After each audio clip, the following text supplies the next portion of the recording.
رسول اللہ صلی اللہ علیہ وسلم نے فرمایا ان اللہ لا یستحی من الحق، اللہ تعالیٰ حق بات کو بیان کرنے سے حیا نہیں۔ تو غسل کے جو مسائل ہیں ان میں بھی بعض دفعہ کچھ ایسی باتیں آتی ہیں جو بظاہر حیا کے خلاف ہیں، لیکن علم کی ایک بات ہے، سیکھنے اور سکھانے میں حیا اگر کریں گے تو پھر ظاہر ہے ساری زندگی جاہل ہی رہے گا انسان۔ اور غسل کے مسائل سیکھنا اس لیے ضروری ہے کہ غسل جب فرض ہوتا ہے تو جب تک مکمل غسل نہ ہو آپ کی نماز ادا نہیں ہوئی۔ رسول اللہ صلی اللہ علیہ وسلم نے فرمایا الماء من الماء، حدیث ہے کہ غسل فرض ہوتا ہے خواہش نفس کے ساتھ جسم سے منی خارج ہو۔ مرد پہ غسل کب فرض ہوگا؟ جب اس کے جسم سے شہوت کے ساتھ منی خارج ہو۔ منی بالکل سفید رنگ کی چیز ہے، ایک ہوتی ہے مزی، شہوت پیدا ہونے سے اگر کسی کے مرد یا عورت کے صرف رطوبت خارج ہونا شروع ہو گئی اس سے غسل فرض نہیں۔ جب تک مکمل شہوت پوری نہیں ہو جاتی اور مادہ منویہ خارج نہیں ہو جاتا، چاہے احتلام کی صورت میں ہو یا کسی بھی طرح سے ہو۔ مردوں کے ساتھ چونکہ یہ بہت زیادہ ہوتا ہے نائٹ فال کی صورت میں، مردوں پر غسل کی یہ صورت بہت زیادہ فرض ہوتی ہے۔ جیسے ہی بلوغت ہوتی ہے تو احتلام شروع ہو جاتا ہے، ہفتے ایک دفعہ، 2 دفعہ، 3 دفعہ، بعض نوجوانوں کو روزانہ بھی 2 دفعہ ہوتا ہے، جبکہ خواتین میں یہ والے غسل کی صورت بہت ہی کم ہوتی ہے کہ ان کو نائٹ فال ہو یا اس طرح سے غسل فرض ہو۔ ہزاروں میں کسی ایک عورت کے ساتھ ایسا ہو۔ ایک صورت تو یہ غسل فرض ہونی۔ دوسری صورت کیا ہے کہ جب انسان اپنی زوجہ کے ساتھ ملاپ کرے اور انٹرکورس ہو جائے، چاہے اس صورت میں ڈسچارج دونوں میں سے کوئی ہو یا نہ ہو، لیکن دونوں پہ غسل فرض ہو جائے گا، مرد پہ بھی اور عورت پہ۔ یہ تو مردوں کے غسل کے فرض ہونے کا۔ مردوں کے غسل میں ایک چیز یہ بھی ہے کہ اگر آپ نے رات کو نیند کی اور صبح آپ اٹھے اور آپ نے کپڑوں پہ نشان دیکھا، اب آپ کو یہ پتہ نہیں چل رہا کہ یہ منی کا نشان ہے یا مزی کا ہے، تو بھی آپ پر غسل کرنا فرض ہے۔ یہی سمجھا جائے گا کہ یہ آپ خواب میں ڈسچارج ہوئے۔ عورت پر جو غسل فرض ہوتا ہے ایک اور صورت میں ہوتا ہے کہ جب خواتین کو ایام آنا بند ہو جاتے ہیں، حیض یا نفاس سے جب پاک ہو جائیں تو بھی ان پہ غسل فرض ہے۔ یہ تو غسل کی فرضیت سے متعلق احکام تھے۔ کچھ چیزیں ایسی ہیں جن میں غسل سنت ہے، فرض نہیں ہے۔ جمعہ کے دن غسل کرنا، رسول اللہ صلی اللہ علیہ وسلم نے بہت زیادہ تاکید۔ سنت کی 2 قسمیں ہیں، سنت مؤکدہ اور سنت غیر مؤکدہ۔ مؤکدہ وہ ہوتی ہیں کہ جن کو چھوڑنے کا اگر کوئی معمول بنا لے تو گناہ کا خطرہ ہے اور ایسا شخص قابل ملامت ہے، اسے شریعت ملامت کرتی ہے، برا بھلا کہتی ہے۔ تو غسل سنت مؤکدہ ہے، ہفتے میں 1 مرتبہ، چاہے جمعے کے دن ہو یا کسی بھی دن۔ جو مسلمان ہفتے میں 1 دفعہ بھی نہیں نہاتا، وہ کتنا ہی نیٹ کلین ہو، مگر شریعت کی نظر میں وہ قابل ملامت ہے، اسے تانے دینے چاہیے۔ شرم نہیں آتی ہو مسلمان مگر رہتے ہو بھنگیوں اور چماروں کی طرح۔ ملامت تو اسی کو کہتے ہیں۔ اس کی دلیل رسول اللہ صلی اللہ علیہ وسلم نے فرمایا، صحیح حدیث ہے، حق علی کل مسلم ان یغتسل کل اسبوع مرۃ، کہ ہر مسلمان پر لازم ہے کہ وہ ہفتے میں کم از کم 1 مرتبہ غسل کرے۔ ہر مسلمان پر لازم ہے، چاہے اس پہ غسل فرض نہ بھی۔ اور کس دن بہتر ہے؟ جمعہ کے دن۔ نبی صلی اللہ علیہ وسلم نے حکم دیا ہے کہ جمعے کے دن غسل کیا جائے۔ امام احمد ابن حنبل کا مذہب یہ ہے کہ جمعے کے دن غسل کرنا واجب ہے، صرف سنت نہیں ہے بلکہ واجب ہے، لیکن جمہور کا مذہب یہ ہے کہ سنت عمل ہے۔ غیر مسلم جب اسلام قبول کرتا ہے تو اس وقت بھی اس کے لیے غسل کرنا سنت ہے۔ جب ہم مردے کو نہلاتے ہیں تو جو مردے کو نہلائے اس کے لیے بھی خود غسل کرنا افضل ہے، سنت عمل ہے۔ عید کے دن غسل کرنا سنت عمل ہے۔ تو یہ وہ تمام مواقع ہیں جن میں غسل کرنا رسول اللہ صلی اللہ علیہ وسلم کی سنت۔ غسل کا طریقہ کیا ہے؟ غسل میں 3 چیزیں فرض ہیں۔ منہ بھر کے قلی کرنا، ناک میں پانی ڈالنا کہ ناک کی جو نرم جگہ ہے یہ اچھی طرح تر ہو جائے گا، اور پورے جسم پہ 1 مرتبہ پانی بہا دینا کہ جسم میں بال کے برابر جگہ بھی خشک نہ رہے۔ یہ تو ہے فرض، یعنی یہ کام کسی نے کسی بھی طرح سے کر لیا غسل ادا ہو جائے گا، چاہے اس کی نیت غسل کی تھی یا نہیں تھی۔ کوئی آدمی چلتا ہوا جا رہا ہے، پھسل کے تالاب میں گر گیا، پورے غوطے کھا کے باہر نکلا، کلی کر لے اور ناک میں پانی ڈال لے تو غسل اس کا ادا ہو جائے گا۔ البتہ چونکہ نیت نہیں تھی لہذا غسل کا ثواب نہیں ملے گا، ثواب نیت کے بغیر نہیں ملتا انسان کا۔ دلائل اس کے الگ موضوع ہے کہ اس کی دلیل کیا ہے کہ بغیر نیت کے بھی غسل ہو جاتا ہے، لیکن میں نے بتایا دلائل کا سیشن نہیں ہے، اس میں پھر بات لمبی ہو جائے گی۔ تو یہ تو ہے فرض، پورے جسم پہ پانی بہانا، کلی اور ناک میں پانی۔ سنت طریقہ کیا ہے؟ رسول اللہ صلی اللہ علیہ وسلم غسل کیسے کرتے تھے؟ سنت طریقہ جس پہ جو اختیار کرنا چاہیے وہ طریقہ یہ ہے کہ جب آپ غسل کے لیے بیٹھیں تو سب سے پہلے وہ جگہ دھوئیں جہاں نجاست اور ناپاکی لگی۔ نائٹ فال ہوا، کسی کو احتلام ہوا تو جہاں جہاں گندگی لگی ہے پہلے اس جگہ کو استنجا کریں، شرمگاہ کو دھوئیں اچھی طرح، سمجھ رہے ہیں بات؟ اس کے بعد ہاتھ دھوئیں اور مکمل وضو کریں جیسے ہم عام حالات میں وضو کرتے ہیں۔ مکمل وضو کرنے کے بعد دائیں کندھے پہ پانی ڈالا، لیفٹ سائڈ پہ پانی ڈالا.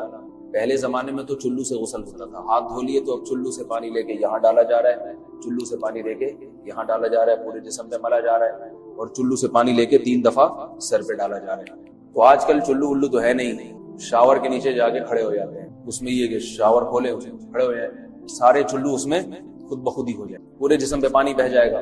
نبی صلی اللہ علیہ وسلم کے دور میں یہ جدید چیزیں نہیں تھی، شیمپو اور صابن. تو آپ صلی اللہ علیہ وسلم بیری کے پتوں سے غسل کی ترغیب دیا کرتے تھے. بیری کے پتوں کو اگر پانی میں پکایا جائے تو پانی میں میل کچیل صاف کرنے کی صلاحیت بہت بڑھ جاتی ہے. ہمارے زمانے میں اس تکلف کی ضرورت نہیں ہے، صابن ملتے ہیں، اس سے نہایا کریں باہر. کہنے کا مقصد تو یہ سنت طریقے سے غسل ہو جائے گا. آپ سمجھ رہے ہیں بات کو؟ سب سے پہلے استنجا کیا، اس کے بعد وضو کر لیا، اس کے بعد غسل کر لیا. اگر کسی نے غسل میں وضو نہیں کیا اور ویسے ہی پورے جسم پہ پانی بہا دیا تو بھی اس کا وضو خود بخود ہو جائے گا. اس غسل سے وہ نماز پڑھ سکتا ہے. کہ بعض لوگ غسل کرنے کے بعد دوبارہ وضو کر رہے ہوتے ہیں، اس کی ضرورت نہیں، کیونکہ جب غسل کرتے ہیں تو وضو والے اعضاء تو خود بخود اس میں دھل جاتے ہیں. یہ ہے غسل کا طریقہ. وضو کیسے ٹوٹتا ہے؟ جن چیزوں سے غسل فرض ہوتا ہے ان چیزوں سے وضو تو بہرحال ٹوٹتا ہی ہے. اس کے علاوہ بھی وضو ٹوٹتا ہے.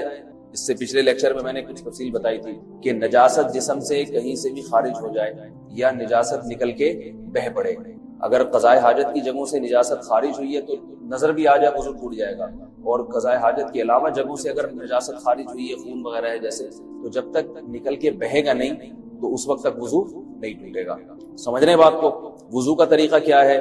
سب سے پہلے دونوں ہاتھوں کو دھویا جائے، 3 دفعہ کلی کی جائے، مسواک کی جائے، 3 دفعہ ناک میں پانی ڈالا جائے، پھر پورے چہرے کو پیشانی، یہ جو ہے جہاں سے پیشانی ہماری شروع ہو رہی ہے اور تھوڑی کے نیچے تھوڑی جہاں ختم ہو رہی ہے، اور ایک کان کی لو سے دوسرے کان کی لو تک 4 اعضاء ہیں وضو میں دھونا فرض ہیں. 1 چہرہ، نمبر 2 بازو، نمبر 3 سر کا مسا، چوتھائی سر، اور نمبر 4 پاؤں کو دھونا. اس کی دلیل قرآن مجید کی مشہور آیت ہے فَاغْسِلُوا وُجُوهَكُمْ وَأَيْدِيَكُمْ إِلَى الْمَرَافِقِ. اللہ فرماتے ہیں ایمان والو جب نماز کا ارادہ ہو تو اپنے چہروں کو اور اپنے ہاتھوں کو دھو، سر کا مسا کرو اور پاؤں کو ٹخنوں سمیت دھو. دھونے کا حکم ہے قرآن مجید. البتہ سر کے بارے میں یہ نہیں ہے پورے سر کا مسا کرو، بلکہ آ رہا ہے وَامْسَحُوا بِرُؤُوسِكُمْ. با کا لفظ ہے، با آتی ہے تبعیض کے لیے کہ سر کے بعض حصے کا مسا. اب بعض حصے کا قرآن حدیث میں کہیں تذکرہ نہیں ہے، تو اس میں فقہاء کرام کے اجتہادات ہیں. امام شافعی فرماتے ہیں تھوڑا سا بھی ٹچ کر لیا سر کو ہو جائے گا. امام ابو حنیفہ فرماتے ہیں نہیں، کم از کم 1/4 کا ہونا ضروری ہے. سب کے اپنے اپنے دلائل ہیں، ان دلائل میں نہیں جاتا. فقہ حنفی کو جو فالو کرنے والے ہیں تو ان کو چاہیے کم از کم 1/4 سر کا مسا. یہ فرض ہونے کے لیے ضروری، مگر سنت کیا ہے؟ پورے سر کا مسا. نبی صلی اللہ علیہ وسلم دونوں ہاتھوں کو بھگو کے پورے سر کا مسا کرتے تھے ایسے. سمجھ رہے بات کو؟ اور مسا کے جو یہ ٹیکنیکل طریقے ہیں کہ آپ یوں پہلے انگلی بنائیں، پھر یوں لے کر جائیں، پھر یوں گھما کے لائیں، پھر یوں، یہ ٹیکنیکل طریقے حدیث سے ثابت نہیں. مسا کا طریقہ کیا ہے؟ بھیگا ہوا ہاتھ لے کے ایسے پورے سر ہو گیا. پھر حدیث میں یہ بھی ہے کہ یوں لے جاؤ اور یہ بھی ہے کہ 2 واپس بھی لے کر آؤ، دونوں طرح سے ثابت. تو ایسے بھی کر سکتے ہیں کہ یوں لے جائیں، اور ایسے بھی کر سکتے ہیں لے کے جائیں اور پھر واپس بھی لے آئیں. دونوں طریقے جائز ہیں، لیکن کم از کم سنت اتنی ہے کہ پورے سر کا مسا ہونا چاہیے. بعض لوگوں کو شو مارنے کا شوق ہوتا ہے، اگر وہ واپس لائیں تو بال ان کے خراب ہو جاتے ہیں، کہتے ہیں یار یہ پھر مسئلہ خراب ہو جائے گا. تو پھر ایسے لوگ صرف یوں ہی لے جائیں. کافی افضل تو یہ کہ یوں بھی لے جائیں، یوں بھی لے جائیں، دونوں طرح سے صحیح ہے. بہرحال دونوں حدیث سے ثابت ہے. سمجھ رہے بات کو؟ اور یہاں ایک اہم مسئلہ بتا دوں، قرآن مجید نے پاؤں کو دھونے کا حکم دیا ہے، پاؤں پہ مسا کرنے کا حکم نہیں دیا. اور حدیث میں خفین پر مسا کرنے کا حکم ہے. تو قرآن اور حدیث کو فقہا نے جمع کیا ہے. لہذا وہ موزے جن میں آسانی سے پاؤں دھوئے جا سکتے ہیں ان میں چاروں ائمہ کے نزدیک پاؤں پہ مسا کرنا جائز نہیں. سعودی عرب میں جو بعض سلفی حضرات اور یہاں ہمارے ہاں بھی اہل حدیث حضرات نے عام موزوں پر بھی جو مسا کی ایک روایت ڈال دی ہے، اسلاف میں، تابعین، تبع تابعین میں اور چاروں ائمہ کے مذاہب میں اس کا ثبوت نہیں ملتا. اگر اسلاف میں کوئی قائل بھی ہے تو ایک شاذ قول، اکا دکا قول ملتا ہے، ورنہ یہ ائمہ اربعہ کے مذہب کے خلاف ہے. اور جو احادیث جو نقل ہوتی ہیں صحیح سند کے ساتھ ان کے بھی خلاف اور قرآن کی آیت کے بھی خلاف. اس لیے کسی نے عام ساکس پہ اگر مسا کر لیا، جو عام طور پہ آفس پہن کے جاتے ہیں لوگ، اس میں تو پاؤں آپ اگر ساکس کو پانی کے نیچے رکھیں پورا پاؤں دھل جائے گا آرام سے. تو وہاں کیا ہو رہا ہے کہ قرآن مجید کے حکم کی مخالفت لازم آ رہی ہے، آپ پاؤں دھو نہیں رہے. تو اس لیے ہم یہ سمجھتے ہیں کہ اس صورت میں نماز ادا نہیں ہوئی. سعودی عرب میں بعض سلفی حضرات نماز پڑھاتے ہیں، وہ ایسے ہی کرتے ہیں کہ عام ساکس پہ مسا کر کے نماز پڑھا لیتے ہیں. تو فتویٰ اسی پر ہے کہ ان کی اگر کسی کو یقین ہے کہ اس نے عام سوکس پہ مسح کر کے نماز پڑھائی ہے تو اس کے پیچھے نماز ادا نہیں ہوگی، کیونکہ قرآن کے مطابق اس کا وضو ہوا ہی نہیں ہے۔ صدیوں تک کوئی بھی اس قول کا قائل نہیں رہا ہے کہ عام سوکس پہ بھی مسح ہو جاتا ہے۔ یہ ابن تیمیہ رحمہ اللہ تعالیٰ 7ویں صدی میں اس کے قائل تھے، اور تابعین میں اکا دکا قول ملتے ہیں اس کے، لیکن شاذ قول ہیں، مرجوح قول ہیں جن پر امت نے فتویٰ نہیں دیا۔ اور اب سعودی عرب میں بعض سلفی حضرات اس کے قائل ہیں، ہمارے ہاں اہل حدیث حضرات بھی چونکہ اکثر سعودی عرب کے سلفی حضرات ہی کو فالو کرتے ہیں تو انہوں نے بھی وہیں سے یہ فتویٰ لیا ہے۔ لیکن ائمہ اربعہ کے مذہب میں اور دلائل کے لحاظ سے دیکھا جائے تو یہ مذہب کمزور ہے۔ قرآن نے پاؤں کو دھونے کا حکم دیا، آپ دھوئیں گے پاؤں جب تک دھونا ممکن ہے۔ چمڑے کے موزے ہیں ان کو دھونا ممکن نہیں ہے اتارے بغیر، لہذا ان موزوں کے اوپر مسح ہو جائے گا، تو اس سے قرآن پر بھی عمل ہو جائے گا اور حدیث پر بھی عمل ہو جائے گا۔ اس لیے ائمہ اربعہ نے جو قرآن و حدیث کو سمجھ کے جو فیصلہ کیا ہے اس پہ چلنا ہمارے لیے زیادہ مفید ہے بنسبت آج کل کے جو علماء ہیں ان کی اپنی ذاتی آراء پر۔ اس لیے یہ بھی ایک وضو سے متعلق عام مسئلہ تھا، سمجھ رہے ہیں؟ باقی تو ماشاءاللہ وضو کرنا سب کو آتا ہی ہے۔ اور وضو کے بعد دعا کیا ہے؟ کلمہ شہادت، اشہد ان لا الہ الا اللہ وحدہ لا شریک لہ اشہد ان محمدا عبدہ ورسولہ اللہم اجعلنی من التوابین واجعلنی من المتطہرین۔ اے اللہ تو مجھے بار بار توبہ کرنے والوں میں شامل کر دے اور بار بار پاکیزہ رہنے والوں میں شامل کر دے۔ توبہ اس لیے کہ میں نے ظاہری طہارت تو حاصل کر لی، مجھے روحانی طہارت بھی عطا کر دے۔ اگر میں نے گناہ کی ہوں تو مجھے ان سے بھی توبہ کی توفیق عطا فرما لے تاکہ اس لحاظ سے بھی میرا وضو ہو جائے، اس لحاظ سے بھی میں پاک ہوں۔ سبحانک اللہم وبحمدک نشہد ان لا الہ الا انت نستغفرک ونتوب الیک۔ رسول اللہ صلی اللہ علیہ وسلم نے فرمایا ان اللہ لا یستحیی من الحق، اللہ تعالیٰ حق بات کو بیان کرنے سے حیا نہیں کرتے۔ تو غسل کے جو مسائل ہیں ان میں بھی بعض دفعہ کچھ ایسی باتیں آتی ہیں جو بظاہر حیا کے خلاف ہیں، لیکن علم کی ایک بات ہے، سیکھنے اور سکھانے میں حیا اگر کریں گے تو پھر ظاہر ہے ساری زندگی جاہل ہی رہے گا انسان۔ اور غسل کے مسائل سیکھنا اس لیے ضروری ہے کہ غسل جب فرض ہوتا ہے تو جب تک مکمل غسل نہ ہو آپ کی نماز ادا نہیں ہوتی۔ رسول اللہ صلی اللہ علیہ وسلم نے فرمایا الماء من الماء، حدیث ہے کہ غسل فرض ہوتا ہے خواہش نفس کے ساتھ جسم سے منی خارج ہونے سے۔ مرد پہ غسل کب فرض ہوگا؟ جب اس کے جسم سے شہوت کے ساتھ منی خارج ہو۔ منی بالکل سفید رنگ کی چیز ہے، ایک ہوتی ہے مزی، شہوت پیدا ہونے سے اگر کسی کے مرد یا عورت کے صرف رطوبت خارج ہونا شروع ہو گئی اس سے غسل فرض نہیں ہوتا جب تک مکمل شہوت پوری نہیں ہو جاتی اور مادہ منویہ خارج نہیں ہو جاتا، چاہے احتلام کی صورت میں ہو یا کسی بھی طرح سے ہو۔ مردوں کے ساتھ چونکہ یہ بہت زیادہ ہوتا ہے نائٹ فال کی صورت میں، مردوں پر غسل کی یہ صورت بہت زیادہ فرض ہوتی ہے۔ جیسے ہی بلوغت ہوتی ہے تو احتلام شروع ہو جاتا ہے، ہفتے میں 1 دفعہ 2 دفعہ 3 دفعہ، بعض نوجوانوں کو روزانہ بھی 2 دفعہ ہوتا ہے، جبکہ خواتین میں یہ والے غسل کی صورت بہت ہی کم ہوتی ہے کہ ان کو نائٹ فال ہو یا اس طرح سے غسل فرض ہو۔ ہزاروں میں کسی ایک عورت کے ساتھ ایسا ہوتا ہے۔ ایک صورت تو یہ ہے غسل فرض ہونے کی۔ دوسری صورت کیا ہے کہ جب انسان اپنی زوجہ کے ساتھ ملاپ کرے اور انٹرکورس ہو جائے، چاہے اس صورت میں ڈسچارج دونوں میں سے کوئی ہو یا نہ ہو، لیکن دونوں پہ غسل فرض ہو جائے گا، مرد پہ بھی اور عورت پہ بھی۔ یہ تو مردوں کے غسل کے فرض ہونے کا۔ مردوں کے غسل میں ایک چیز یہ بھی ہے کہ اگر آپ نے رات کو نیند کی اور صبح آپ اٹھے اور آپ نے کپڑوں پہ نشان دیکھا، اب آپ کو یہ پتہ نہیں چل رہا کہ یہ منی کا نشان ہے یا مزی کا ہے، تو بھی آپ پر غسل کرنا فرض ہے۔ یہی سمجھا جائے گا کہ یہ آپ خواب میں ڈسچارج ہوئے۔ عورت پر جو غسل فرض ہوتا ہے ایک اور صورت میں ہوتا ہے کہ جب خواتین کو ایام آنا بند ہو جاتے ہیں، حیض یا نفاس سے جب پاک ہو جائیں تو بھی ان پہ غسل فرض ہے۔ یہ تو غسل کی فرضیت سے متعلق احکام تھے۔ کچھ چیزیں ایسی ہیں جن میں غسل سنت ہے، فرض نہیں ہے۔ جمعہ کے دن غسل کرنا رسول اللہ صلی اللہ علیہ وسلم نے بہت زیادہ تاکید۔ سنت کی 2 قسمیں ہیں، سنت مؤکدہ اور سنت غیر مؤکدہ۔ مؤکدہ وہ ہوتی ہیں کہ جن کو چھوڑنے کا اگر کوئی معمول بنا لے تو گناہ کا خطرہ ہے اور ایسا شخص قابل ملامت ہے، اسے شریعت ملامت کرتی ہے، برا بھلا کہتی ہے۔ تو غسل سنت مؤکدہ ہے ہفتے میں 1 مرتبہ، چاہے جمعے کے دن ہو یا کسی بھی دن ہو۔ جو مسلمان ہفتے میں 1 دفعہ بھی نہیں نہاتا، وہ کتنا ہی نیٹ کلین ہو، مگر شریعت کی نظر میں وہ قابل ملامت ہے، اسے تانے دینے چاہیے کہ شرم نہیں آتی، ہو مسلمان مگر رہتے ہو بھنگیوں اور چماروں کی طرح۔ ملامت تو اسی کو کہتے ہیں۔ اس کی دلیل رسول اللہ صلی اللہ علیہ وسلم نے فرمایا، صحیح حدیث ہے، حق علی کل مسلم ان یغتسل کل اسبوع مرۃ، کہ ہر مسلمان پر لازم ہے کہ وہ ہفتے میں کم از کم 1 مرتبہ غسل کرے۔ ہر مسلمان پر لازم ہے، چاہے اس پہ غسل فرض نہ بھی ہو۔ اور کس دن بہتر ہے؟ جمعہ کے دن۔ نبی صلی اللہ علیہ وسلم نے حکم دیا ہے کہ جمعے کے دن غسل کیا جائے۔ امام احمد ابن حنبل کا مذہب یہ ہے کہ جمعے کے دن غسل کرنا واجب ہے، صرف سنت نہیں ہے بلکہ واجب ہے، لیکن جمہور کا مذہب یہ ہے کہ سنت عمل ہے۔ غیر مسلم جب اسلام قبول کرتا ہے تو اس وقت بھی اس کے لیے غسل کرنا سنت۔ جب ہم مردے کو نہلاتے ہیں تو جو مردے کو نہلائے اس کے لیے بھی خود غسل کرنا افضل ہے، سنت عمل ہے۔ عید کے دن غسل کرنا سنت عمل ہے۔ تو یہ وہ تمام مواقع ہیں جن میں غسل کرنا رسول اللہ صلی اللہ علیہ وسلم کی۔ غسل کا طریقہ کیا ہے؟ غسل میں 3 چیزیں فرض ہیں: منہ بھر کے قلی کرنا، ناک میں پانی ڈالنا کہ ناک کی جو نرم جگہ ہے یہ اچھی طرح تر ہو جائے، اور پورے جسم پہ 1 مرتبہ پانی بہا دینا کہ جسم میں بال کے برابر جگہ بھی خشک نہ رہے۔ یہ تو ہے فرض، یعنی یہ کام کسی نے کسی بھی طرح سے کر لیا تو غسل ادا ہو جائے گا، چاہے اس کی نیت غسل کی تھی یا نہیں تھی۔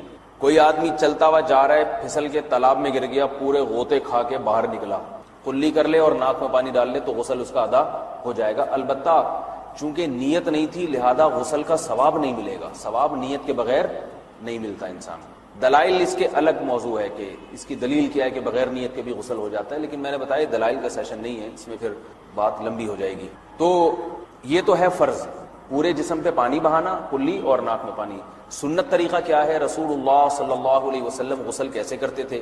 سنت طریقہ جس پہ جو اختیار کرنا چاہیے وہ طریقہ یہ ہے کہ جب آپ غسل کے لیے بیٹھیں تو سب سے پہلے وہ جگہ دھوئیں جہاں نجاست اور ناپاکی لگی۔ نائٹ فال ہوا، کسی کو احتلام ہوا تو جہاں جہاں گندگی لگی ہے پہلے اس جگہ کو دھوئیں، استنجا کریں، شرمگاہ کو دھوئیں اچھی طرح، سمجھ رہے ہیں بات کو؟ اس کے بعد ہاتھ دھوئیں اور مکمل وضو کریں جیسے ہم عام حالات میں وضو کرتے ہیں۔ مکمل وضو کرنے کے بعد دائیں کندھے پہ پانی ڈالا، لیفٹ سائڈ پہ پانی ڈالا۔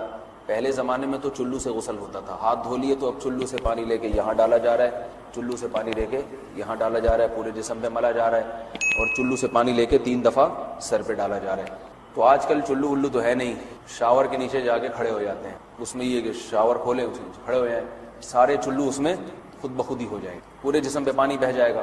نبی صلی اللہ علیہ وسلم کے دور میں یہ جدید چیزیں نہیں تھی، شیمپو اور صابن، تو آپ صلی اللہ علیہ وسلم بیری کے پتوں سے غسل کی ترغیب دیا کرتے تھے۔ بیری کے پتوں کو اگر پانی میں پکایا جائے تو پانی میں میل کچیل صاف کرنے کی صلاحیت بہت بڑھ جاتی ہے۔ ہمارے زمانے میں اس تکلف کی ضرورت نہیں ہے، صابن ملتے ہیں اس سے نہا لے آدمی، نہایا کریں، بہرحال کہنے کا مقصد ہی۔ تو یہ سنت طریقے سے غسل ہو جائے گا آپ کا، سمجھ رہے ہیں بات کو؟ سب سے پہلے استنجا کیا، اس کے بعد وضو کر لیا، اس کے بعد غسل کر لیا۔ اگر کسی نے غسل میں وضو نہیں کیا اور ویسے ہی پورے جسم پہ پانی بہا دیا تو بھی اس کا وضو خود بخود ہو جائے گا، اس غسل سے وہ نماز پڑھ سکتا ہے، کیونکہ بعض لوگ غسل کرنے کے بعد دوبارہ وضو کر رہے ہوتے ہیں، اس کی ضرورت نہیں ہے، کیونکہ جب غسل کرتے ہیں تو وضو والے اعضاء تو خود بخود اس میں دھل جاتے ہیں۔ یہ ہے غسل کا طریقہ۔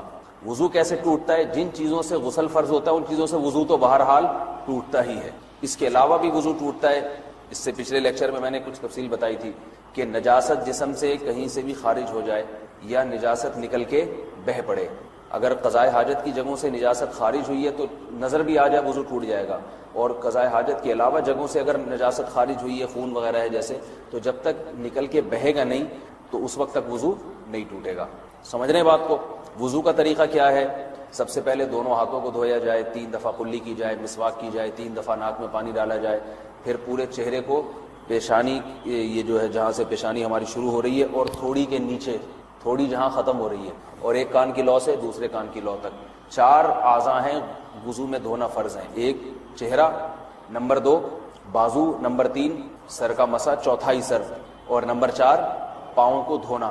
اس کی دلیل قرآن مجید کی مشہور آیت ہے فَاغْسِلُوا وُجُوهَكُمْ وَأَيْدِيَكُمْ إِلَى الْمَرَافِقِ۔ اللہ فرماتے ہیں ایمان والو جب نماز کا ارادہ ہو تو اپنے چہروں کو اور اپنے ہاتھوں کو دھو، سر کا مسا کرو اور پاؤں کو ٹخنوں سمیت دھو۔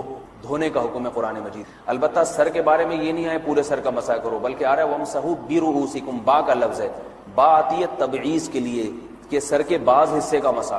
اب بعض حصے کا قرآن حدیث میں کہیں تذکرہ نہیں ہے، تو اس میں فقہاء کرام کے اجتہادات ہیں۔ امام شافعی فرماتے ہیں تھوڑا سا بھی ٹچ کر لیا سر کو ہو جائے گا، امام ابو حنیفہ فرماتے ہیں نہیں، کم از کم 1/4 کا ہونا ضروری ہے۔ سب کے اپنے اپنے دلائل ہیں، ان دلائل میں نہیں جاتا۔ فقہ حنفی کو جو فالو کرنے والے ہیں تو ان کو چاہیے کم از کم 1/4 سر کا مسا، یہ فرض ہونے کے لیے ضروری۔ مگر سنت کیا ہے؟ پورے سر کا مسا۔ نبی صلی اللہ علیہ وسلم دونوں ہاتھوں کو بھگو کے پورے سر کا مسا کرتے تھے، ایسے سمجھ رہے بات کو۔ اور مسا کے جو یہ ٹیکنیکل طریقے ہیں کہ آپ یوں پہلے انگلی بنائیں پھر یوں لے کر جائیں پھر یوں گھما کے لائیں پھر یوں، یہ ٹیکنیکل طریقے حدیث سے ثابت نہیں۔ مسح کا طریقہ کیا ہے؟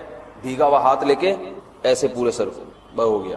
پھر حدیث میں یہ بھی ہے کہ یوں لے جاؤ اور یہ بھی ہے کہ دو واپس بھی لے کر آؤ، دونوں طرح سے ثابت۔ تو ایسے بھی کر سکتے ہیں کہ یوں لے جائیں اور ایسے بھی کر سکتے ہیں لے کے جائیں اور پھر واپس بھی لے آئیں، دونوں طریقے جائز ہیں، لیکن کم از کم سنت اتنی ہے کہ پورے سر کا مسح ہونا چاہیے۔ بعض لوگوں کو شو مارنے کا شوق ہوتا ہے، اگر وہ واپس لائیں تو بال ان کے خراب ہو جاتے ہیں، کہتے ہیں یار یہ پھر مسئلہ خراب ہو جائے گا، تو پھر ایسے لوگ صرف یوں ہی لے جائیں کافی ہے۔ افضل تو یہ کہ یوں بھی لے جائیں یوں بھی لے جائیں، دونوں طرح سے صحیح ہے، بہرحال دونوں حدیث سے ثابت ہیں۔ سمجھ رہے ہیں بات کو؟ اور یہاں ایک اہم مسئلہ بتا دوں، قرآن مجید نے پاؤں کو دھونے کا حکم دیا ہے، پاؤں پہ مسح کرنے کا حکم نہیں دیا، اور حدیث میں خفین پر مسح کرنے کا حکم ہے۔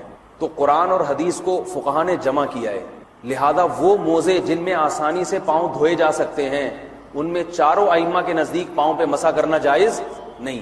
سعودی عرب میں جو بعض سلفی حضرات اور یہاں ہمارے ہاں بھی اہل حدیث حضرات نے عام موزوں پر بھی جو مسح کی ایک روایت ڈال دی ہے، اسلاف میں، تابعین، تبع تابعین میں اور چاروں ائمہ کے مذاہب میں اس کا ثبوت نہیں ملتا۔ اگر اسلاف میں کوئی قائل بھی ہے تو ایک شاذ قول، اکا دکا قول ملتا ہے، ورنہ یہ ائمہ اربعہ کے مذہب کے خلاف ہے، اور جو احادیث جو نقل ہوتی ہیں صحیح سند کے ساتھ ان کے بھی خلاف اور قرآن کی آیت کے بھی خلاف ہے۔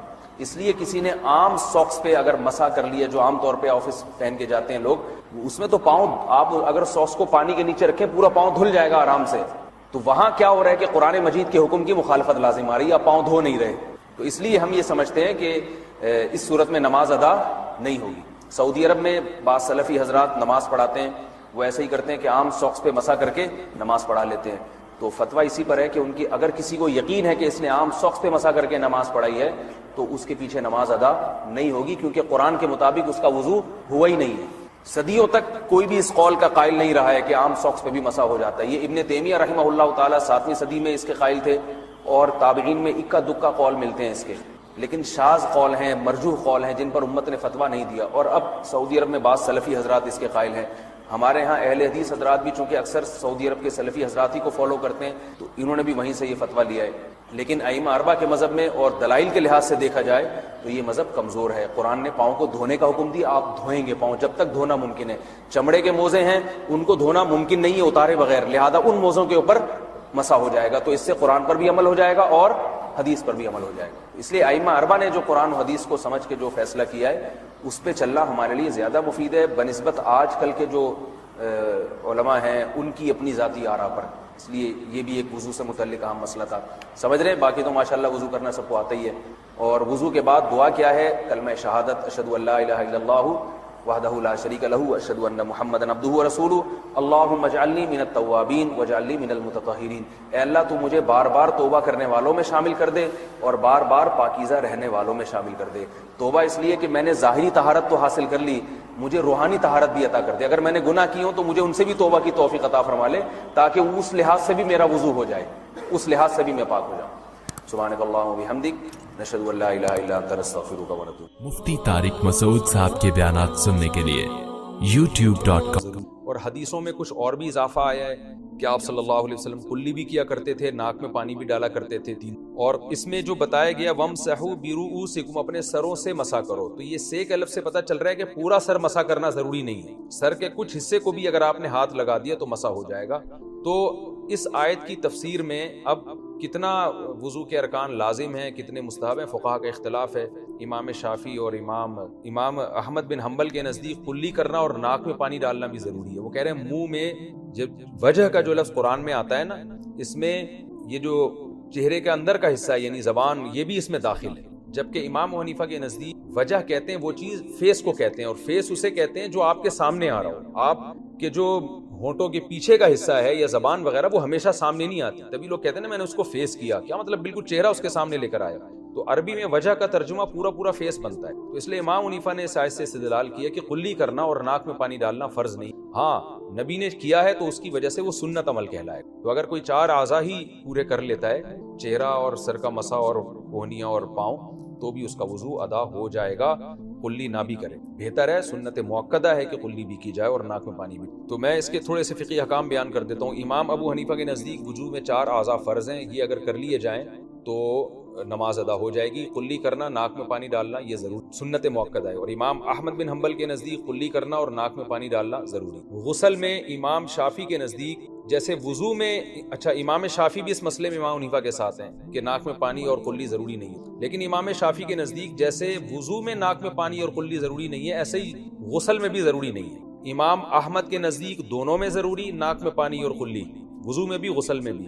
امام شافعی کے نزدیک دونوں میں ضروری نہیں ہے، اور امام ابو حنیفہ کے نزدیک غسل میں ضروری نہیں ہے، وضو میں ضروری نہیں ہے، غسل میں ضروری ہے، یعنی غسل میں ان کے نزدیک ناک میں پانی ڈالنا بھی ضروری اور قلی کرنا بھی ضروری، اس کے بغیر غسل نہیں ہو۔ اس لیے امام حنیفہ کے نزدیک غسل کے 3 فرض ہیں، قلی کرنا، ناک میں پانی اور پورے جسم میں پانی بہانا۔ تو امام حنیفہ کی دلیل کیا ہے کہ وَإِن كُنتُمْ جُنُوبًا فَطَّهَّرُوا، قرآن کہہ رہے تم جنابت میں ہو تو تکلف کر کے پاکی حاصل کرو، تو وہ کہتے ہیں تکلف میں مبالغہ ہے، تو مبالغہ جب ہی ہوگا جب ناک میں پانی اور منہ میں قلی بھی کی جائے، اس کو ہم غلو سے، مبالغے سے تعبیر کریں۔ تو قرآن کی اس آیت سے انہوں نے استدلال کیا امام صاحب نے کہ غسل میں یہ تینوں فرض ہیں، جبکہ امام شافعی غسل میں بھی ایک ہی فرض ہے، قلی اور ناک میں پانی کو فرض نہیں سمجھتے، اور وضو۔ خیر، تو اچھا دوسرا اختلاف فقہا کا سر کے مسح کے بارے میں۔ امام احمد بن حنبل کے نزدیک پورے سر کا مسح فرض ہے جب تک پورا سر نہیں ہوگا، اور وہ کہتے ہیں قرآن میں مسح کرنے کا حکم ہے اور حدیث میں بھی ایسا آتا ہے پورے سر کا مسح کیا کرتے تھے۔ لیکن امام شافعی اور امام ابو حنیفہ کے نزدیک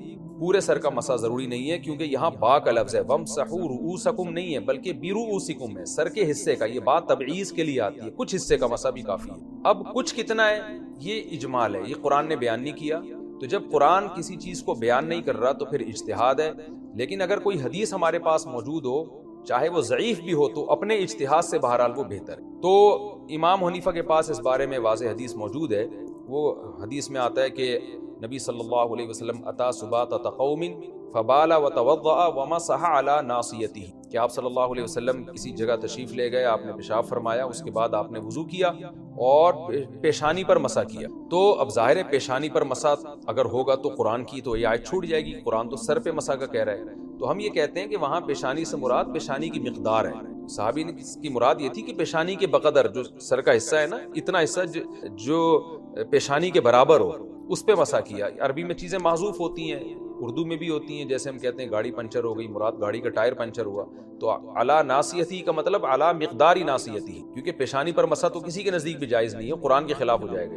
تو اب پیشانی جو ہے نا، یہ سر کا چوتھائی حصہ بنتی ہے، اور ویسے بھی کسی چیز کا 1/4 سے کم اگر آپ جائیں گے تو وہ اس چیز کا ایسا حصہ بن جائے گا جو نہ ہونے کے برابر ہوگا۔ کبھی 1/3 کسی چیز کا ایک بڑا حصہ ہوتا ہے، کبھی 1/4 ہوتا ہے۔ تو اس بیس پر امام حنیفہ کا قول یہ ہے کہ سر کے چوتھائی حصے کا بھی اگر کوئی مسح کر لیتا ہے 1/4 کا، تو فرض ادا ہو جائے گا، لیکن سنت موقدہ یہی ہے کہ پورے سر کا مسح کرے، جیسے کہ آپ صلی اللہ علیہ وسلم کا معمول۔ اور امام شافعی کہتے ہیں کہ قرآن میں بعض سر کا مسح کا حکم ہے، تو ایک بال کا بھی مسح ہو گیا نا تو وہ باز سر ہی کہلائے گا۔ لیکن حنفیہ کی طرف سے، امام حنیفہ کی طرف سے اس کا جواب یہ کہ بھئی باز سر تو ہے، ایک بال پہ آپ مسح کر لیں تو سر کا بعض حصہ تو وہ ہو گیا، لیکن یہ اتنا باز ہے جتنا قرآن نے حکم دیا یہ ہمیں نہیں پتا، یہ باز کتنا ہے یہ مقدار مجمل ہے، مبہم ہے۔ تو حدیث میں اس کی تفسیر ہے، تو ہم حدیث کو بطور تفسیر کے لے کے 1/4 سر کے مسح کو لازم قرار دیں گے۔ بہرحال یہ فقہ کا اختلاف ہے، جو جس فقہ کو فالو کر رہا ہے اس پر عمل کر سکتا ہے وہ تو، لیکن سنت یہی ہے کہ پراپر پورا وضو کیا جائے، جیسے نبی صلی اللہ علیہ وسلم نے سکھایا، جو بخاری اور مسلم میں، جیسے مسلمان کرتے ہیں، ہاتھ دھوتے ہیں، قلی کرتے ہیں، ناک میں پانی، پھر چہرے دھوتے ہیں 3 دفعہ، پھر کوہنیاں، پھر سر کا پورا پراپر مسح۔ اور یہ جو یہ طریقے آج کل مسح کے مشہور ہیں، یوں کر کے، یہ کہیں ثابت نہیں، بس ایسے پورا مسح کریں۔ تو اس طرح بھی ثابت ہے، یوں کیا جائے یہ بھی ثابت ہے، دوبارہ بھی واپس لایا جائے، دونوں طرح سے ثابت ہے۔ وَأَرْجُلَكُمْ إِلَى الْكَعْبَيْنِ، اور پاؤں دھو ٹخنوں تک، تو پاؤں کا دھونا بھی لازم ہے، پاؤں دھوئے بغیر نماز نہیں ہوتی۔ وَإِن كُنتُمْ جُنُوبًا، آگے اللہ نے جنابت کے حکام بیان کیے کہ یہ تو جب تھا جب تم میں سے کوئی قضائے حاجت سے آئے، لیکن اگر غسل فرض ہو جائے تو کیا کرنا ہے؟ جنابت کی حالت میں ہو تو پھر وضو نہیں ہے بلکہ نماز سے پہلے آپ کو غسل کرنا پڑے گا۔ اگر تم جنابت میں ہو فَطَّهَّرُوا، تو خوب طہارت حاصل کرو، جس کو غسل سے تعبیر کیا گیا ہے، حدیث میں اس کی تشریح۔ اب آگے تیمم کی آیات ہیں۔ وَإِن كُنتُم مَرْضَىٰ، اگر تم مریض ہو یا سفر میں ہو، یا تم میں سے کوئی شخص قضائے حاجت سے آیا ہو، یا تم میں سے کسی نے عورت کو چھوا ہو، تو اور تمہیں پانی نہ ملے، تو ایسی کنڈیشن میں تم پاکیزہ مٹی سے تیمم کرو۔ تیمم کا حکم پہلے بھی گزر چکا ہے، دوبارہ بھی آ رہا ہے۔ اس کی وجہ یہ ہے کہ پہلے تو تیمم کا حکم اس لیے بیان کیا گیا تھا کہ تیمم کو مقصود بنا کے شریعت میں پانی نہ ملے تو یہ حکم ہے. اب تیمم کا حکم ضمناً ہے. ضمناً کا مطلب آگے اللہ تعالیٰ مسلمانوں کو بتا رہے ہیں کہ اللہ تمہیں جو وضو کے احکام دے رہا ہے تو تمہیں پاک کرنا مقصد ہے, تنگی میں ڈالنا مقصد نہیں ہے. تو تیمم بھی چونکہ وضو کا خلیفہ ہے تو نعمت کو کمپلیٹلی بیان کرنے کے لیے اللہ نے اس تیمم کی آیت کو دوبارہ ذکر کر دیا یہاں. یعنی کیونکہ آگے پھر قرآن میں آ رہا ہے نا کہ اللہ تمہیں تنگی میں نہیں ڈالنا چاہتا, اللہ تمہیں پاک صاف کرنا چاہتا ہے.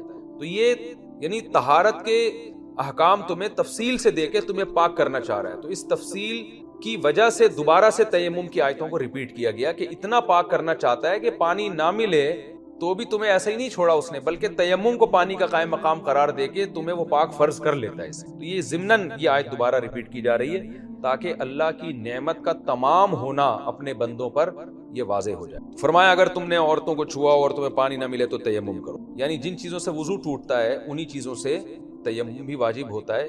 فرق صرف اتنا ہے کہ تیمم جب ہوگا جب پانی نہ, اور اگر پانی موجود ہو تو تیمم جائز نہیں. تو غسل کے لیے بھی وہی تیمم ہے, تو وضو کے لیے تیمم ہے.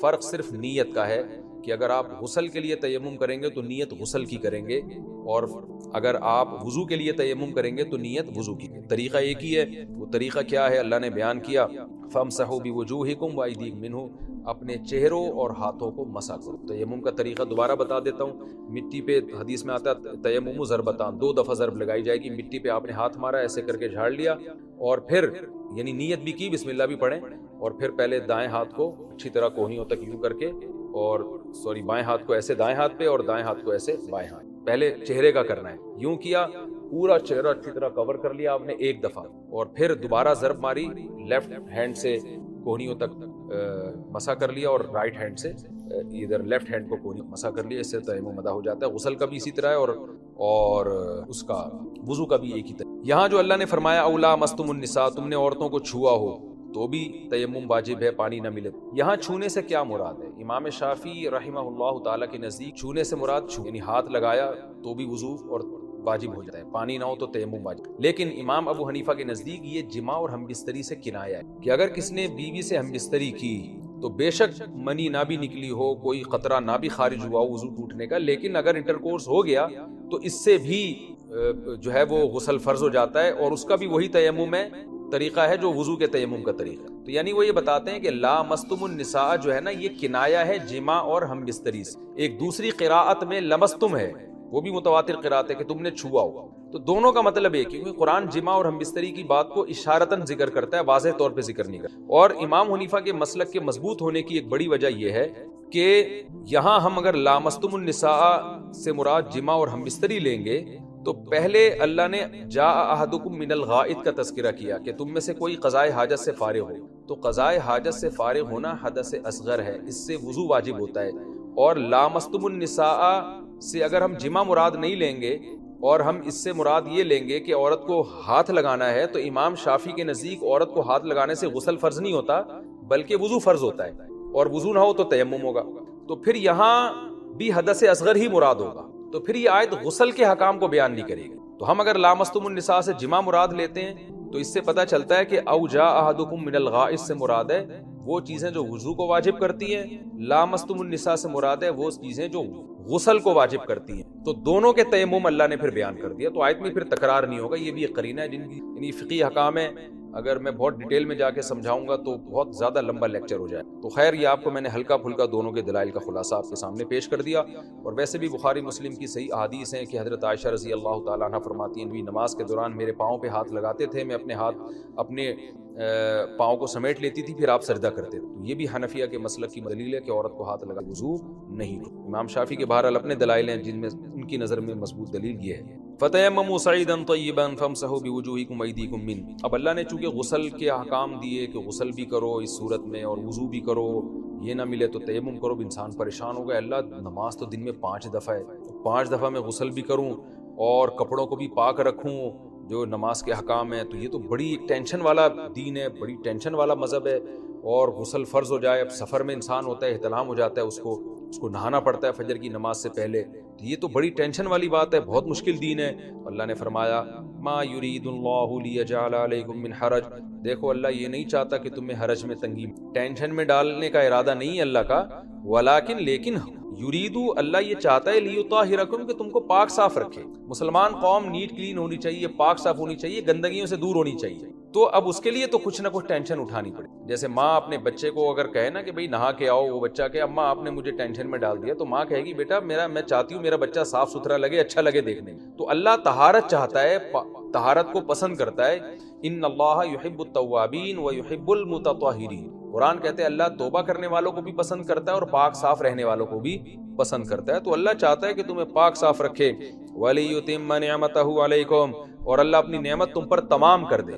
اگر یہ طہارت کے حکام اللہ تمہیں نہ دیتا تو اسلام کے کچھ اچھے حکام تمہیں مل جاتے, کچھ رہ جاتے, تم پورے طور پر ایک کامل اچھے انسان نہ بن پاتے, تو نعمت ادھوری رہ جاتی. نعمت کو مکمل کرنے کے لیے کچھ مشکل احکام بھی تمہیں دینے تھے. لعلکم تشکرون, اور اس لیے بھی تاکہ تم شکر ادا کرو. تم بولو اے اللہ تو نے ہمیں کیسا پیارا مذہب اور دین دیا کہ جو ہمیں ہر وقت پاک صاف رکھنا چاہیے. دیکھیں نا آپ جو پکے نمازی ہوتے ہیں کیسے ان کے کپڑے بھی صاف ہوتے ہیں, ان کے جسم سے بو بھی نہیں آتی, اور ہر وقت یعنی بار بار وضو کرتے ہیں, ناک دھوتے ہیں, کلیاں کرتے ہیں, مسواک کرتے ہیں. جو پراپر وضو کا طریقہ ہے وہ تو نبی نے یہی بتایا ہے. مسواک کرتے ہیں, ان کے دانت صاف رہتے ہیں, اور اس کا اہتمام کرتے ہیں کہ پیشاب کا قطرہ نہ نکل جائے, نکل گیا تو اپنے جو ازار کو یا اس کو دھویا جائے. اور جو نمازی نہیں ہیں ان کی حالت دیکھ لیں, وہ ناپاک رہتے ہیں, گندے رہتے ہیں, ان کو اس کی کوئی پرواہ نہیں. غیر مسلموں میں تو غسل جنابت ہے ہی نہیں, تو وہ ایسے ہی آفس جا رہے ہوتے ہیں, ایک عجیب ایک جو ہے وہ ان کے معاملات ہیں. تو اللہ فرماتے ہیں کہ اللہ نے تمہیں یہ سب احکام اس لیے دیے تاکہ تم شکر ادا کرو. وَاذْكُرُوا نِعْمَتَ اللَّهِ عَلَيْكُمْ, اکثر میں کہتا ہوں نا قرآن احکام دیتا بھی ہے اور موٹیویٹ بھی کرتا ہے, ان احکام پر عمل کرانے کی ترغیبات بھی دی. وَاذْكُرُوا نِعْمَتَ اللَّهِ عَلَيْكُمْ وَمِيثَاقَهُ الَّذِي وَاثَقَكُم بِهِ, اور اللہ کی اس نعمت کو یاد کرو جو اللہ نے تم پر کی.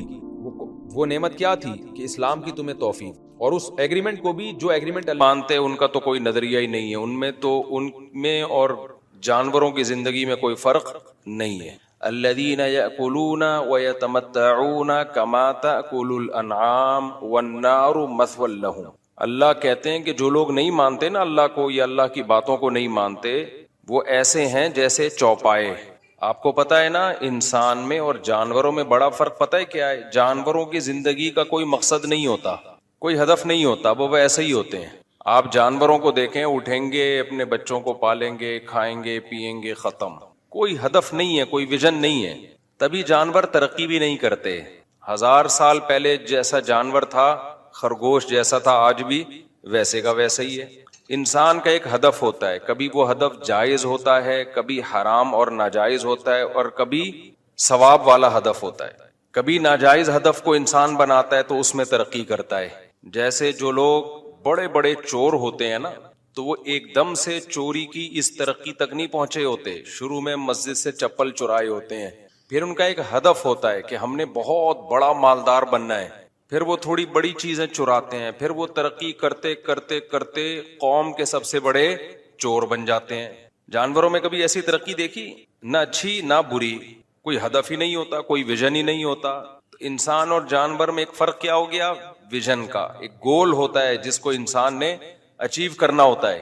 سمجھ رہے ہو کہ نہیں سمجھ رہے ہو؟ تو میں برائی کی مثال دے رہا تھا. کبھی وہ گول جس کو انسان سلیکٹ کرتا ہے, منتخب کرتا ہے کہ میں نے اس گول کو حاصل کرنا ہے, وہ گول برا ہوتا ہے. جیسے میں نے چوری کی مثال دی, تو چور بنتے بنتے بنتے ایسے چور بن جاتے ہیں. ڈاکو بنتے بنتے, شروع میں جو ڈاکو ہوتے ہیں وہ چھوٹے موٹے ڈاکو ہوتے ہیں, ہوتے ہوتے کتنے بڑے ڈاکو بن جاتے ہیں. لیکن جانور میں آپ نے جو جانوروں کو دیکھا چور ہوتے ہیں, تو وہ 100 سال پہلے جتنے چور تھے اتنے ہی آ جائیں. ایسا نہیں ہے کہ کوے نے چوری کرتے کرتے اتنا بڑا چور بن گیا کہ اب چوروں کا پورا ایک گینگ بنا لیا اس نے. بھائی 1000 سال پہلے کا کوا جس حد تک چوری کر سکتا تھا اس حد تک وہ آج بھی چوری کرتا ہے, اس سے آگے وہ نہیں بڑھا ہے. بعض دفعہ انسان ہدف بناتا ہے کسی جائز چیز کو جو نہ اچھی ہوتی ہے اور نہ بری ہوتی ہے. وہ چاہتا ہے مجھے دنیا میں دولت زیادہ ملے, میری صحت زیادہ اچھی ہو, میری لائف لگژری ہو جائے, پرسکون ہو جائے, اور اس کے لیے وہ کوئی غلط طریقہ اختیار بھی نہیں کرتا. یہ ایک ایسا ہدف ہے جو اللہ کی نظر میں نہ اچھا ہے نہ برا ہے. یہ اچھا بن سکتا ہے اچھی نیت کے ساتھ, نیت اچھی نہیں ہے تو نہ یہ اچھا ہے نہ یہ برا. جیسے آپ پیسہ کمانا چاہتے ہو, نارملی پیسہ کمانا جائز کام ہے, کوئی اچھا نہیں ہے. اچھا جب بنے گا جب آپ کی نیت کیا ہو, بھئی اچھی نیت ہو, تاکہ میں لوگوں کے سامنے ہاتھ پھیلانے سے بچ جاؤں. اللہ تعالیٰ کو اوپر والا ہاتھ پسند ہے, نیچے والا ہاتھ اللہ کو پسند نہیں ہے. تاکہ میں صدقات و خیرات کروں, تاکہ میری قوم مضبوط ہو جائے. صحت کی فکر کرتا ہے تاکہ میں عبادت اچھی کر سکوں, تاکہ میں لوگوں پہ بوجھ نہ بن سکوں. تو نیت کے ساتھ تو اچھے ہو جائیں گے بذات خود, یہ جائز چیز ہے. اس میں اچھی نیت نہ ہو تو یہ ایک جائز کام ہے, بری نیت ہو تو برا بن جائے گا. یہ یہاں ایک علمی نقطہ بھی بتا دوں میں. دیکھو شریعت میں کچھ کام ایسے ہیں جو ہیں ہی اچھے, جیسے نماز پڑھنا, روزہ رکھنا, حج کرنا, تو ان میں کوئی بھی نیت ہو رہی یہ لازمی کرنے چاہیے جب تک خالصتاً برائی کی نیت نہ ہو جائے. جیسے آپ نماز پڑھنے کے لیے آ رہے ہیں, آپ کی نیت ہے واپسی پہ چپل چوری کروں گا اس لیے نماز پڑھ لیتا ہوں میں, یا میں نماز پڑھ رہا ہوں اس لیے تاکہ وہ مجھے نیک سمجھے, اور نیک جب سمجھے گا تو پھر میں اس سے جب قرضہ مانگوں گا تو قرضہ دے دے گا اور میں قرضہ لے کے بھاگ جاؤں. تو یہ ہے نماز پڑھنے سے نیت ہی بری ہے. تو جو اچھے کام ہوتے ہیں نا شریعت میں, ان میں جب تک باقاعدہ برائی کی نیت نہ ہو وہ اچھے ہی رہتے ہیں. ان میں اچھائی کی نیت ضروری نہیں ہے, الگ سے نیت ضروری نہیں ہے. یہ میں اس لیے کہہ رہا ہوں کہ بعض لوگ نماز پڑھنے آتے ہیں, وہ کہتے ہیں پتہ نہیں ہماری نیت اللہ کو راضی کرنا ہے بھی کہ نہیں ہے, پتہ نہیں ہماری نیت میں کوئی ریا نہ آ رہی ہے. او بھائی چھوڑ دو, جو اچھا کام ہے وہ اچھا ہی رہتا ہے.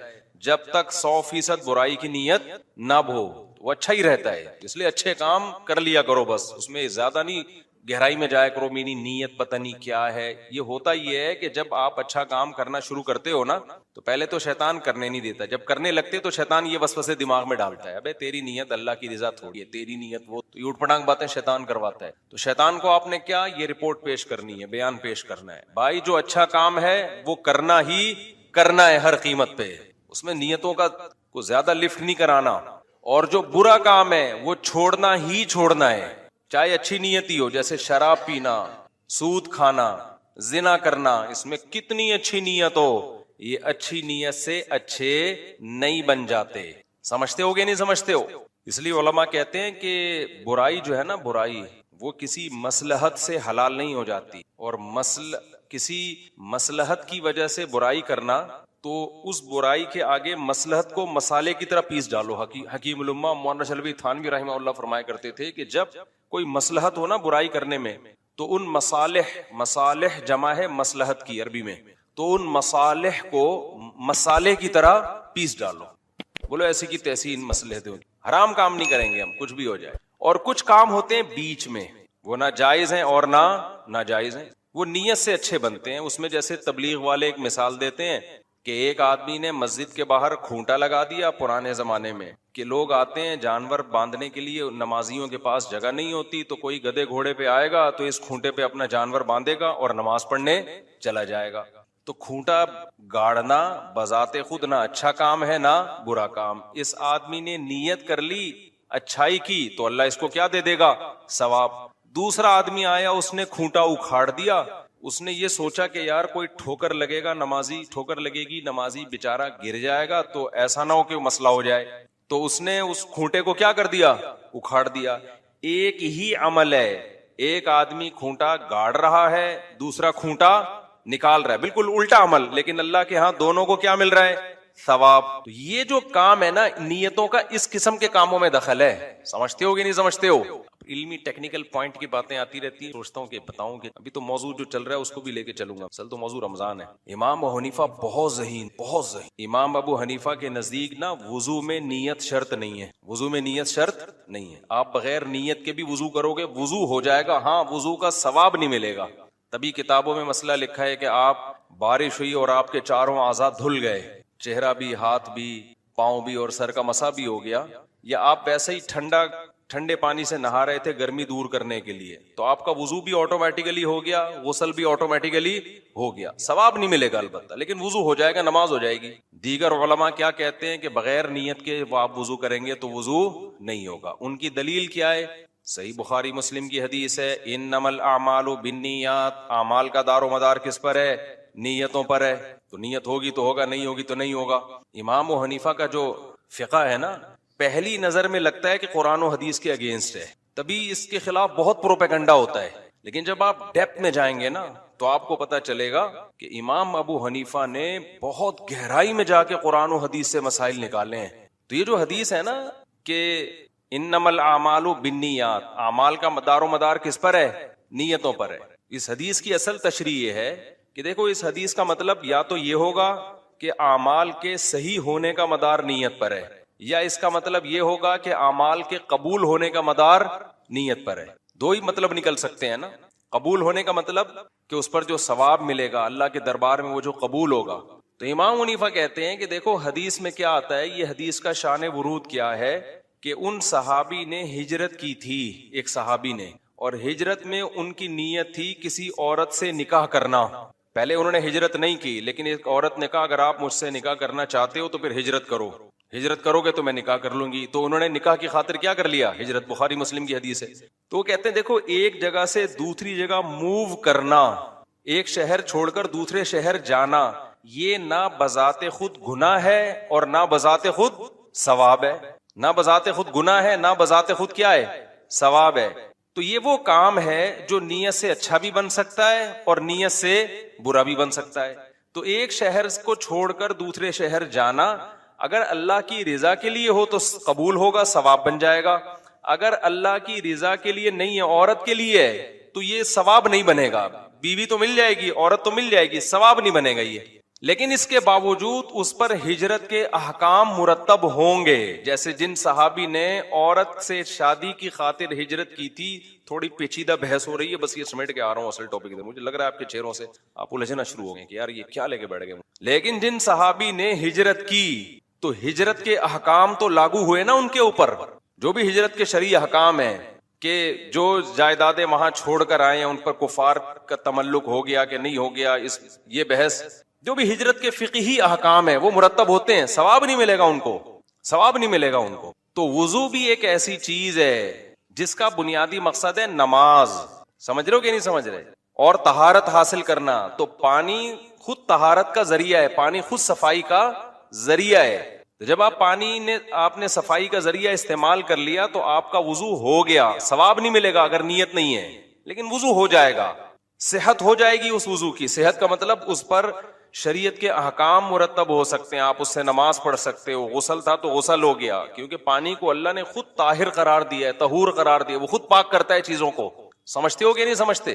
ہاں نماز جو ہے، نماز اس میں نیت کے بغیر وہ قبول ہی نہیں ہوگی، یعنی صحیح ہی نہیں ہوگی. وجہ اس کی ہے کہ وہ بذات خود، نماز جو ہے نا بذات خود وہ ایک ایسا عمل ہے کہ جب تک نیت کو اس میں شامل نہ کریں گے تو کیا پتہ چلے گا کہ آپ جو کھڑے ہوئے ہیں وہ اللہ کی عبادت کی نیت سے کھڑے ہوئے ہیں یا ویسے ہی جھک رہے ہیں. آپ جب آپ قبلے کی طرف رخ کر کے کھڑے ہوتے ہیں تو بعد میں ویسے بھی تو کھڑے ہوتے ہیں نا.